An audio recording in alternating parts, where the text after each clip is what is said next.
હાલવાસ પાછી બ્રેજુડીમાં રાતમાં આવી ગઈ ને ઘેલા સોમનાથ જઈને કર્યા મહાદેવના દર્શન. તો એમાં થયું એવું, આજ બપોર પછી નવરાત બ્રેજુડી લઈને એક ચક્કર મારવા નીકળી ગયા. એકચ્યુઅલી બ્રેજુડીન રોડ સુધી મારે લઈ જવાની હતી, રોડેથી ગુલાબને ડ્રાઇવિંગ કરવાનું હતું. આવી ગઈ બ્રેજુડીમાં રાતમાં કરી દીધી હાલતી. અને મેં મારી રીતે તૈયારી કરી લીધી પૂરેપૂરી, કેમ કે આનું કઈ નક્કી ન હોય. વાત સહી. ડ્રાઇવિંગ સીટ ઉપર તો ગુલાબ બેઠે છે, પણ ગાડી હું હાકું છું.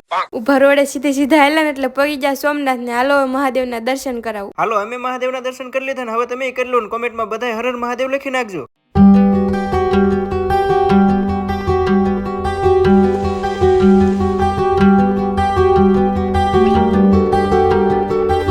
તેજી ઘેલા સોમનાથ મહાદેવનો ઇતિહાસ ને અમે આવી છે અહીંયા મિનલ દેવી માતાજીના દર્શન કરવા. ધીમે ધીમે પગથિયા ચડવાનું ચાલુ કરી દીધું, પણ આ બાજુ વરસાદ આવે એવું થઈ ગયું. તો ઉપર આવીને મિનલ દેવી માના દર્શન કરી લીધા. અહીંથી જો ઘેલા સોમનાથ આવું દેખાય. આ બાજુ વરસાદ આવી ગયો પણ તોય અહીંયા આવ્યું એટલે આઈસ કે હિસકવું જ પડે હો. હવે ટાઈમ થઈ જશે અહીંથી ઘર ભેગા થવાનો, એટલે ઘાય આવી ગયા નીચે. જો આવી ગયો વરસાદ ને ચાલુ વરસાદ થઈ ગયા ઘર બાજુ હાલતા. ઘરે પગી ગયા બ્રેજુડીન પૂરી દીધી ફરજામાં. આવો અહીં બધી વિડીયો જોયો છે, જરાક ફોલો અને સબસ્ક્રાઇબ કરતા જજો. Bye bye.